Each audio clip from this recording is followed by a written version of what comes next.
3 নম্বর question, এই তুই কি পারিস বলতো? না না, তোর দ্বারা কিছু হবে না, তুই যে কি করবি? এই সঠিক উত্তরটা শুনে, ঈশ্বর সবাইকেই কোনো না কোনো ভাবে সৃষ্টি করেছেন। সবাইকে কি একরকম ভাবে সৃষ্টি করেছেন? সবাই কি ফর্সা, সবাই কি মোটা, সবাই কি রোগা? ঈশ্বর সবাইকে এক এক রকম ভাবে তার নিজের মতো সাজিয়ে আলাদা আলাদা করে আমাদের সবাইকে সৃষ্টি করেছেন।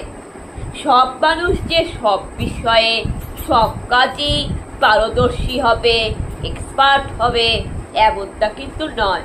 সবার দ্বারা সবকিছু কিন্তু সম্ভব হয় না।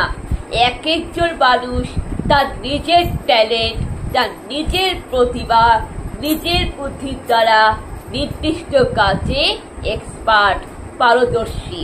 সব মানুষ আলাদা আলাদা হবে কিছু না কিছু কাজে পারফেক্ট হয়। কারণ বাংলার প্রবাদ বাক্য বলে, হাতের 5টা আঙ্গুল সমান হয় না। তাই আপনাকে এটা মানতে হবে। তাই যদি সব মানুষ সবকিছুই করতে পারত, তাহলে তো সে ঈশ্বর হয়ে যেত, কিংবা দেবগুরু সর্বজনতা বৃহস্পতি হয়ে যেত। বাট আমরা তো মানুষ, রক্ত মাংসের মানুষ, আমাদের একটু গুণ আছে, আমাদের একটু ভুল আছে। আর ভুল না থাকলে কিন্তু শিক্ষা লাভ করা যায় না। তার কারণ ছাত্র জীবনের কথার অর্থ কি? ছাত্র জীবনের কথার অর্থ জানেন? ছাত্র জীবনের কথার অর্থ 6। এই 6তে হচ্ছে ছত্র। হ্যাঁ, ছাত্র জীবনের কথার অর্থ যে 6তে হচ্ছে শিষ্টাচার, মানে শিষ্য কথার যে অর্থ যেটা করে না, শিষ্য, এই শিষ্য যে সতে হচ্ছে শিষ্টাচার। আর আর তারপরে যে পেট কাটা মধ্যদর্শ যেটা রয়েছে, ওটাতে হচ্ছে সহিষ্ণুতা। সহিষ্ণুতা মানে কষ্ট করো, পরিশ্রম করো। আর ছাত্রের যে তরফালা, এই তরফালার মানে হচ্ছে ত্রুটি।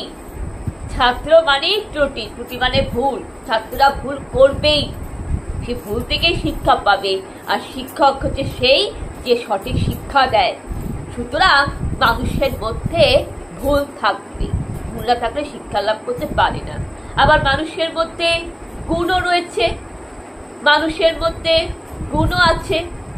তাই সেই গুণ থেকেই বলছি যে সব মানুষ সব কাজে পারদর্শী হতে পারে না। এক একজন মানুষ এক একটা কাজে পারদর্শী। তাই আপনাদের মতো মানুষ যদি এরকম কথা বলে, তাহলে কিন্তু বুঝবো যে আপনাদের মধ্যে কোনো কমন সেন্সটুকুই নেই, সাধারণ জ্ঞানটুকুই নেই। আর এটা মনে রাখবেন, ঈশ্বর আমাদের সবাইকে এক এক রকম সাজিয়ে পাঠিয়েছে। ঈশ্বরের আশীষ কৃপা থাকলে, ভগবানের আশীর্বাদ থাকলে সব কাজে সবকিছু সম্ভব। যে কিছু পারে না সেও কিন্তু পরে অনেক কিছু করে দেখাতে পারে। ভগবান থাকলে মূর্খ মানুষও জ্ঞানী পণ্ডিত হয়ে যেতে পারে। ভগবানের কৃপায় রাজা ভিখারি হতে পারে, ভিখারি রাজাও হতে পারে। সুতরাং আপনি যে কথাগুলি বলবেন, একটু 7-5 ভেবে চিন্তা করে কথা বলবেন। কাউকে কোনো কিছু বলার আগে 10 বার ভেবে বলবেন। তার কারণ স্বামী বিবেকানন্দ বলেছিলেন, যুক্তির সাথে তর্ক করো, কিছু বলার আগে 7-5 ভাবো।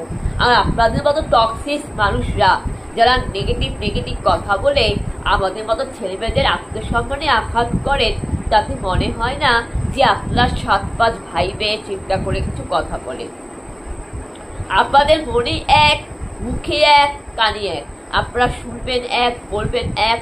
আপনাদের মনের মধ্যে বিষ, আর বাইরে বাইরে আপনি দেখাচ্ছেন সাধু। এটা কি করে হবে? আপনার মনটাকে পবিত্র রাখুন। সুতরাং টক্সিক মানুষ যদি আপনাদেরকে এই সমস্ত অপমান করে কথা বলে যে তুমি সবার সাথে মিশতে জানো না, অথবা তোর মাথার বুদ্ধি নেই, বা তুই কি পারিস, তোর দ্বারা কিছু হবে না, এই সমস্ত কথা বলে যদি আপনাদের অপমান করে, আপনাদের আত্মবিশ্বাসে যদি আঘাত করে, তাহলে আপনি এই সঠিক জবাব দেবেন। এই সঠিক উত্তর দেবে। তার কারণ কোনো ব্যক্তি যদি আপনার নেগেটিভ কথা বলে, কোনো ব্যক্তি যদি আপনাকে টক্সিক কথা বলে, আপনার আত্মসম্মানে আঘাত করে, তাহলে তার মুখের ওপরে আপনি সঠিকভাবে, পরিষ্কারভাবে, সাফভাবে ডাইরেক্টলি জবাব দেবেন। তার কারণ আপনি সঠিক কথা বলছেন। আর আমি যে কথাগুলি বললাম একেবারে সঠিক কথা, কারণ আমি মানুষের মুখের ওপর সঠিক কথা, ন্যায্য কথা পরিষ্কারভাবে ডাইরেক্টলি সাফ বলে দিই। তার কারণ বাইবেলই আমাকে, প্রভু যিশু আমাকে এই শিক্ষা দিয়েছে, ফিলিপিও 4 অধ্যায়, যাহা যা সত্য, যাহা যাহা ন্যায্য, সেই বিষয়ে আলোচনা করো। আর বাইবেল মানে কি? Basic instruction before living of earth. Basic instruction before living of earth. পৃথিবী ত্যাগ করার আগে ঈশ্বরের নির্দেশ পালন করো, সেটাই বাইবেল। আমি সেটাই করছি। আমাকে কেউ যদি বলে, কিরে তুই মানুষের সাথে মিশতে জানিস না, কিরে তুই কি পারি, তোর দ্বারা কিছু হবে না, কিরে তুই খুব ঝগড়ুটে মোকরা, কিরে তুই এটা করিস না, কিরে তোর দ্বারা কিছু হবে না, কিরে তোর বুদ্ধি নাই, এই সমস্ত টক্সিক কথা বলে যদি আমাদের আত্মসম্মানে আঘাত করে, আমাদের টক্সিক বিষাক্ত কথা বলে, তাহলে আমরা তাদের মুখের ওপর এই সঠিক জবাব দিতে পারি। তার কারণ স্বামী বিবেকানন্দ বলেছিল, যুক্তির সাথে তর্ক করো। স্বামী বিবেকানন্দ বলেছিল, তোমার আত্মসম্মানে আঘাত হলে তার করো। হ্যাঁ, মানুষ অন্যায় করলে তাকে আমরা ক্ষমা করে দিই। মানুষ অন্যায় করলে তার সরিটাকে আমরা অ্যাকসেপ্ট করি। কিন্তু কারো আত্মসম্মানে আঘাত করা, টক্সিক বিষাক্ত কথা বলে, নেগেটিভ কথা বলে, কারো আত্মবিশ্বাসে ছুরি বসানো, যে কথাগুলো শুনলে আমরা নিজের প্রতি আত্মবিশ্বাস হারিয়ে দিই, আমরা মানসিকভাবে ডিপ্রেশনে ভুগে যাই, যে না সত্যি আমার দ্বারা কিছু হবে না, আমাদের হৃদয়টা, আমাদের আত্মাটা কষ্ট পায়, সেইটার কিন্তু কোনো ক্ষমা হয় না। এটার ক্ষমা ভগবানও করে না। এটা বাইবেলেও লেখা আছে।